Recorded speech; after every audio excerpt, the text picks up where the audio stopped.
अस्सलातु वस्सलामु अलैका या रसूल अल्लाह व अला आलिका व अस्हाबिका या हबीब अल्लाह। अस्सलामु अलैकुम वरहमतुल्लाहि व बरकातहू। आज एक नई रेसिपी के साथ मैं हाज़िर हूँ। आज हम बना रहे हैं आलू गोश्त यखनी टाइप। ये बिल्कुल डिफरेंट रेसिपी है। आप इस रेसिपी से जब बनाएंगे तो इसका जायका बिल्कुल यखनी जैसा आएगा। ठीक है, ये बहुत से तरीक़ों से बनता है और ये मेरी डिफरेंट रेसिपी है। इसके लिए हमने गोश्त लिया है, ठीक है, उसमें हम लोगों ने जो है लहसुन डाल दिया है और साथ में प्याज डालना है। अब हम फ्लेम ऑन करेंगे और अब हम ये गिलास भर कर इसमें दही डालेंगे।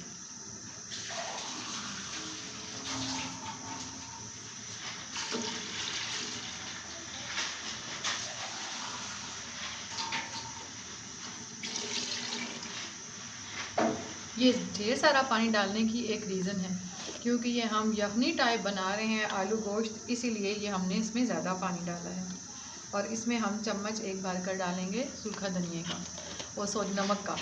आप चाहें तो इसमें सूखा धनिया भी डाल सकते हैं, स्टेज पर ज़ीरा भी डाल सकते हैं, ठीक है, ताकि फुल यखनी का टेस्ट आए, लेकिन वो पसंद की बात है। अच्छा, इस स्टेज पर जब आप गोश्त बनाएंगे तो ये आप निकाल कर, जैसे आपके घर में कोई मरीज़ है या कुछ है, तो उसके लिए अलग से सेपरेटली भी सालन बना सकते हैं। और उसके बाद जो है आप लोग ये अलग से इसके साथ मसाले वाला भी बना सकते हैं।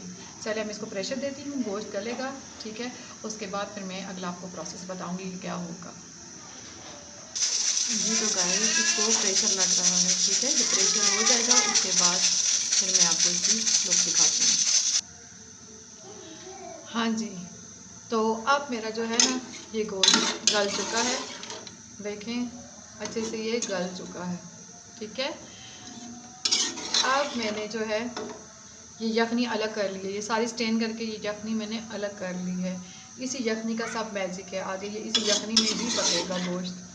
अब हम इसमें डालेंगे 1 चम्मच भर के लाल मिर्च, थोड़ी सी हम डालेंगे हल्दी और हम इसमें डालेंगे सूखा धनिया, आपने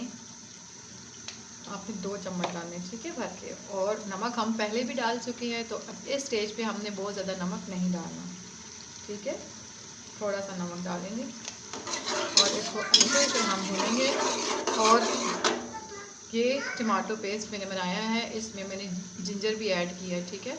गार्लिक मैंने पहले डाले थे, जिंजर मैंने अभी इसमें, अदरक मैंने अभी इसमें जो है डाला है और इसको अच्छे से कूट लिया है। और अब ये टमाटर पेस्ट भी इसमें जाएगा,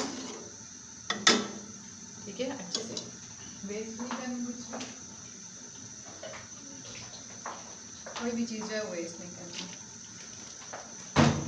अब हम इसको भूनेंगे अच्छे से, ठीक है। फिर जब हम इसको भून लेंगे फिर उसके बाद हम इसमें डालेंगे आलू, और जब अच्छे से ये भून जाएगा फिर हम इसमें यखनी डालेंगे और इसको थोड़ी देर दम देंगे, तो हमारे ये मज़ेदार से जो है ना वो यखनी वाला आलू गोश्त तैयार है, ठीक है। ये इसमें बिल्कुल यखनी जैसा टेस्ट आएगा, मज़े का।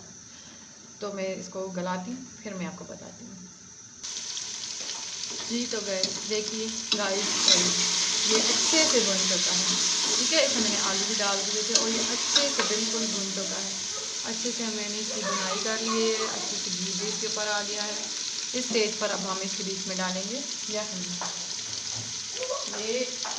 यही वो यखनी है जिससे इसमें मैजिकली टेस्ट आएगा, ठीक है। ये आपने वेस्ट नहीं करनी, अगर बच जाए तो आज का जैसा मौसम है इसमें पी भी सकते हैं, ठीक है। ये आप हर किस्म के मीट के साथ बना सकते हैं। यकीन जानिए इतने मज़े की यूनिक सी रेसिपी है, आप जब खाएंगे ना तो कहेंगे कि वाकई में बड़े मज़े का है। आम जो हम आलू गोश्त बनाते हैं और ये वाला जो आलू गोश्त है, इसमें इसके टेस्ट में इतना डिफरेंस होगा कि इसमें थोड़ा सा ना जो इसका टेक्सचर है, जो अब आपकी जो है आपके टेस्ट बर्ड्स को जब छुएगा ना तो फिर आपको पता चलेगा कि इसका कितना यमी टेस्ट है, ठीक है। अब मैं इसके ऊपर रखती हूँ इसका लिड, इसको मैं प्रेशर देती हूँ और उसके बाद मैं आपको दिखाती हूँ जब बन जाए। एक तरफ मैं फुलके भी डाल रही हूँ। हाँ जी, अब मैंने इसको प्रेशर देना है, ठीक है। ये जब 2-3 सीटी में इसको दूँगी, ठीक है, आलू गल जाएंगे बिल्कुल। उस तरफ मेरे फुलके बन रहे हैं, क्योंकि इसकी इतनी प्यारी फ्रेगरेंस है कि भूख लग गई है सबको। आप जब बनाएंगे तो इसकी खुशबू इतनी होगी कि सब कहेंगे बस जल्दी से हमें खाना दे दो। अब जब ये बनेगा फिर मैं आपको दिखाऊंगी। हाँ जी गाइस, ये देखिए, ये हमारा मज़ेदार सा आलू गोश्त का सालन तैयार है, यखनी वाला। और ये देखिए, ये मैंने प्लेट आउट किया है। और आप इसको थोड़े से शोरबे में बनाइएगा, इसमें रोटी चूर के खाएं या जैसे मर्ज़ी खाएं, इतना यमी आपको लगेगा, इतना मज़ा आएगा। मज़ा ना आया तो फिर कहिएगा। चलिए, अब मैं नेक्स्ट व्लॉग में मिलूँगी आपको अच्छे से किसी और डिश के साथ।